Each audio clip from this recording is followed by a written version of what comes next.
Hello students, कैसे हैं आप सब। आज हम हमारे कृतिका के लेसन 3 के बारे में पढ़ेंगे। लेसन का नाम है साना साना हाथ जोड़ी, जो मधु कांकरिया जी द्वारा लिखा गया है। मैंने हैरान होकर देखा, आसमान जैसे उल्टा हुआ था और सारे तारे बिखर कर नीचे टिमटिमा रहे थे। धूल ढलान लेती तराई पर सितारों के गुच्छे रोशनियों की एक झालर सी बना रहे थे। क्या था वह रात में जगमगाता गैंगटॉक शहर था। इतिहास और वर्तमान के संधि स्थल पर खड़ा मेहनतकश बादशाहों का एक ऐसा शहर था जिसका सब कुछ सुंदर था, सुबह शाम और रात भी। और वह रहस्यमयी सितारों भरी रात मुझ में सम्मोहन जगा रही थी। कुछ इस कदर की उन जादू भरे क्षणों में मेरा सब कुछ स्थगित था, अर्थहीन था। मैं, मेरी चेतना और मेरे आसपास, मेरे भीतर बाहर सिर्फ शून्य ही था। और वो अतीन्द्रियता में डूबी रोशनी थी का वह जादुई झालर। धीरे धीरे एक उजास उस शून्य से फूटने लगा, एक प्रार्थना होठों को छूने लगी। धीरे धीरे एक उजास उस शून्य से फूटने लगा। उजास का मतलब होता है उजाला या प्रकाश। एक प्रार्थना होठों को छूने लगी, साना साना हाथ जोड़ी, जो हमारे लेसन का नाम भी है, गर्दहु प्रार्थना। हामरो जीवन तिमरो को सैली, साना साना हाथ जोड़ी, गर्दहु प्रार्थना, हामरो जीवन तिमरो को सैली। छोटे छोटे हाथ जोड़कर प्रार्थना कर रही हूँ कि मेरा सारा जीवन अच्छाइयों को समर्पित हो। आज सुबह की प्रार्थना के ये बोल मैंने एक नेपाली युवती से सीखे थे। सुबह हमें युमथांग के लिए निकल पड़ना था, पर आंख खुलते ही मैं बालकनी की तरफ भागी। वहाँ के लोगों ने बताया था कि यदि मौसम साफ हो तो बालकनी से भी कंचनजंगा दिखाई देती है। हिमालय की तीसरी सबसे बड़ी चोटी है कंचनजंगा। पर मौसम अच्छा होने के बावजूद आसमान हल्के हल्के बादलों से ढका था। पिछली बार की तरह भी बादलों के कपाट ठाकुर जी के कपाट की तरह ही बंद रहे। कंचनजंगा न दिखनी थी न दिखी, पर सामने ही रकम रकम के रंग बिरंगे इतने सारे फूल दिखाई दिए कि लगा फूलों के बाग में आ गई हूँ। बहरहाल गैंगटॉक से 149 किलोमीटर की दूरी पर ही युमथांग था। युमथांग यानी घाटियाँ। सारे रास्ते हिमालय की गहनतम घाटियाँ और फूलों से भरी वादियाँ मिलेंगी।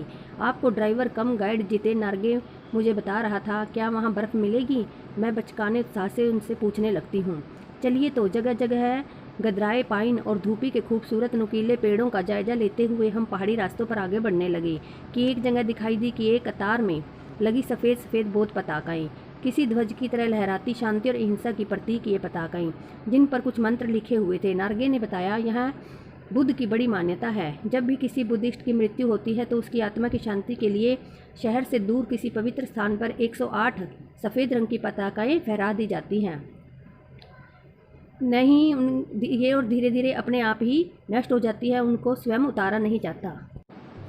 कई बार किसी नए कार्य की शुरुआत में ये पताकाएँ लगा दी जाती हैं, पर वे रंगीन होती हैं। नार्गे बोलता जा रहा था और मेरी नज़र उसकी जीप में लगी दलाई लामा की तस्वीर पर ही टिकी हुई थी। कई दुकानों पर भी मैंने दलाई लामा की ऐसी ही तस्वीर देखी थी। हिचकोले खाती हमारी जीप थोड़ी और आगे बढ़ी। अपनी लुभावनी हंसी बिखेरते हुए जितेन नार्गे ने बताया, इस जगह का नाम है कवि लोंगस्टॉक। यहाँ गाइड फिल्म की शूटिंग हुई थी। तिब्बत के चीस खेक हमसन ने लेपचाओं के शोमेन से कुंज तेग के साथ संधि पत्र पर यही हस्ताक्षर किए थे। एक पत्थर यहाँ स्मारक के रूप में भी है। लेपचा और भुटिया सिक्किम की इन दोनों स्थानीय जातियों के बीच चले सुदीर्घ झगड़ों के बाद शांति वार्ता की शुरुआती स्थल। उन्हीं रास्तों पर मैंने देखा कि एक कुटिया के भीतर घूमता चक्र। यह क्या? नार्गे कहने लगा, मैडम, यह धर्म चक्र है, प्रेयर व्हील। इसको घुमाने से सारे पाप ही धुल जाते हैं। क्या? चाहे मैदान हो या पहाड़, तमाम वैज्ञानिक प्रगतियों के बावजूद इस देश की आत्मा एक जैसी। लोगों की आस्थाएं, विश्वास, अंधविश्वास, पाप पुण्य की अवधारणाएं और कल्पनाएं भी एक जैसी हैं। रफ्ता रफ्ता हम ऊंचाई की ओर बढ़ने लगे। बाजार, लोग, बस्तियां पीछे छूटने लगे। अब परिदृश्य से चलते चलते स्वेटर बुनती नेपाली युवतियां दिखाई दी और पीठ पर भारी भरकम कार्टून ढोते बोने से दिखते बहादुर नेपाली ओझल हो रहे थे। अब नीचे देखने पर घाटियों में ताश के घरों की तरह पेड़ पौधों के बीच छोटे छोटे घर दिखाई दे रहे थे। हिमालय भी अब छोटी छोटी पहाड़ियों के रूप में नहीं, वरना अपने विराट रूप एवं वैभव के साथ सामने आने वाला था। न जाने कितने दर्शकों, यात्रियों और तीर्थाटनियों का काम है हिमालय। पल पल परिवर्तित हिमालय, यानी कि हिमालय का सौंदर्य बहुत ही मन को आकर्षित करने वाला था। और देखते देखते रास्ते वीरान, संकरे और जलेबी की तरह घुमावदार होने लगे। हिमालय बड़ा होते होते बहुत ही विशालकाय होने लगा। घटाएं गहराती गहराती पाताल नापने लगी। वादियां भी चौड़ी होने लगी। बीच बीच में करिश्मे की तरह रंग बिरंगे फूल शिद्दत से मुस्कुराने लगे। उन भीमकाय पर्वतों के बीच और घाटियों के ऊपर बने संकरे कच्चे पक्के रास्तों से गुजरना यूं लग रहा था जैसे हम किसी सघन हरियाली वाली गुफा के बीच हिचकोले खाते निकल रहे हों। इस बिखरी असीम सुंदरता का मन पर यह प्रभाव पड़ा कि सभी सैलानी झूम झूम कर गाने लगे, सुहाना सफ़र और ये मौसम हंसी। पर मैं मौन थी, चुप थी, किसी ऋषि की तरह मैं शांत थी। मैं चाहती थी कि इस सारे परिदृश्य को अपने भीतर ही भर लूं, पर मेरे भीतर कुछ बूंद बूंद पिघलने लगा था। जीप की खिड़की में मुंडकी निकाल निकाल कर मैं कभी आसमान को छूते पर्वतों के शिखर देखती, तो कभी ऊपर से दूध की धार की तरह झरझर गिरते जलप्रपातों को, तो कभी नीचे चिकने चिकने गुलाबी पत्थरों के बीच इठला इठला कर बहती चांदी की तरह कौंध मारती बनी ठनी तीस्ता नदी को। सिलीगुड़ी से ही हमारे साथ थी यह तीस्ता नदी, पर यहाँ उसका सौंदर्य पराकाष्ठा पर था। इतनी खूबसूरत नदी मैंने अपनी ज़िंदगी में पहली बार देखी थी। मैं रोमांचित थी, पुलकित थी, चिड़िया के पंखों की तरह हल्की थी।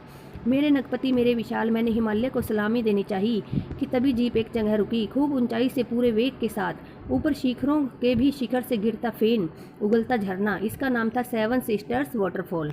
फ्लैश चमकने लगे। सभी सैलानी इस खूबसूरत लम्हों की रंगत को कैमरे में कैद करने में मशगूल थे। आदिम युग की किसी अभिशप्त राजकुमारी सी मैं भी नीचे बिखरे भारी भरकम पत्थरों पर बैठकर झरने के संगीत के साथ ही आत्मा का संगीत सुनने लगी। थोड़ी देर बाद ही बहती जलधारा में पांव डुबोया तो भीतर तक भीग गई। मन काव्य में हो उठा, सत्य और सुंदरता को छूने लगा। जीवन की अनंतता का प्रतीक वह झरना, वह अद्भुत अनूठे क्षण में मुझे में जीवन की शक्ति का एहसास हो रहा था। इस कदर प्रतीत हुआ कि जैसे मैं स्वयं भी देश और काल की सरहदों से दूर बहती धारा बनकर बहने लगी हूँ। भीतर की सारी तामसिकताएं और दुष्ट वासनाएं इस निर्मल धारा में बह गई। मन हुआ कि अनंत समय तक ऐसे ही बहती रहूं, सुनती रहूं इस झरने की पुकार को। पर जितेन मुझे ठेलने लगा, आगे इससे भी सुंदर नज़ारे मिलेंगे। अनमनी सी मैं उठी। थोड़ी देर बाद फिर वही नज़ारे, आंखों और आत्मा को सुख देने वाले। कहीं चटक हरे रंग का मोटा कालीन ओढ़े, तो कहीं हल्का पीलापन लिए हुए, तो कहीं पलस्तर उखड़ी दीवार की तरह पथरीला। और देखते ही देखते परिदृश्य से सब छू मंतर हो गया, जैसे किसी ने जादू की छड़ी घुमा दी हो। सब पर बादलों की एक मोटी सी चादर, सब कुछ बादल में। चित्र लिखित सी मैं माया और छाया के इस अनूठे खेल को भर भर आंखों में देखती जा रही थी। प्रकृति जैसे मुझे सियाणी बनाने के लिए जीवन रहस्यों का उद्घाटन करने पर तुली हुई थी। धीरे धीरे धुंध की चादर थोड़ी छटी। अब वहाँ पहाड़ नहीं, दो विपरीत दिशाओं में आते छाया पहाड़ थे, और थोड़ी देर बाद भी वे छाया पहाड़ अपने श्रेष्ठतम रूप में मेरे सामने थे। जीप थोड़ी देर के लिए रुकवा दी थी। मैंने गर्दन घुमाई, सब और जैसे जन्नत बिखरी पड़ी थी। नजरों के छोर तक खूबसूरती ही खूबसूरती, अपने को निरंतर दे देने की अनुभूति कराते पर्वत, झरने, फूल, घाटियाँ और वादियाँ के दुर्लभ नज़ारे। वहीं कहीं लिखा था थिंक ग्रीन। आश्चर्य, पल भर में ब्रह्मांड में इतना कुछ घटित हो रहा था। सतत प्रवाहमान झरने, नीचे वेग से बहती तीस्ता नदी, सामने उठती धुंध, ऊपर मंडराते आवारा बादल, मध्यम मध्यम हवा में हिलोरे लेते प्रियोता और रोडोडेंड्रो के फूल, सब अपनी अपनी लय, तान और प्रवाह में बहते हुए चैरवेती और समय के इसी सतत प्रवाह में तिनके सा बहता हमारा वजूद था। पहली बार एहसास हुआ जीवन का आनंद है यही चलायमान सौंदर्य है। संपूर्णता के उन क्षणों में मन बिखरे सौंदर्य से इस कदर एकात्म हो रहा था कि भीतर बाहर की रेखा ही मिट गई थी। आत्मा की सारी खिड़कियां खुलने लगी थी। मैं सचमुच ईश्वर के बहुत निकट थी। सुबह सीखी प्रार्थना फिर होठों को छूने लगी थी। साना साना हाथ जोड़ी कि तभी वह अतीन्द्रिय संसार खंड खंड हो गया। वह महाभाव सुखी टहनी सा टूट गया। दरअसल मंत्रमुग्ध सी मैं तंद्रिल अवस्था में ही थोड़ी दूर तक निकल आई थी कि अचानक पांवों पर ब्रेक सी लगी, जैसे समाधिस्थ भाव में नृत्य करती किसी आत्मलीन नृत्यांगना के नुपुर अचानक टूट गए हों। मैंने देखा कि इस अद्वितीय सौंदर्य से निरपेक्ष कुछ पहाड़ी औरतें पत्थरों पर बैठी पत्थर तोड़ रही थी। गूंथे आटे सी कोमल काया पर हाथों में कुदाल थे और हथौड़े थे। कईयों की पीठ पर बंदी डोको, यानी एक बड़ी टोकरी होती है डोको, उनमें वे अपने बच्चे को भी बांधे हुए थे। कुछ कुदाल को भरपूर ताकत के साथ जमीन पर मार रही थी। यानी इतने स्वर्गीय सौंदर्य नदी, फूलों, वादी और झरनों के बीच भूख, मौत, दैन्य और जिंदा रहने की यह जंग, मातृत्व और श्रम साधना साथ साथ। वहीं पर खड़े बीआरओ बोर्ड रोड ऑर्गेनाइजेशन के कर्मचारी से पूछा मैंने, यह क्या हो रहा है?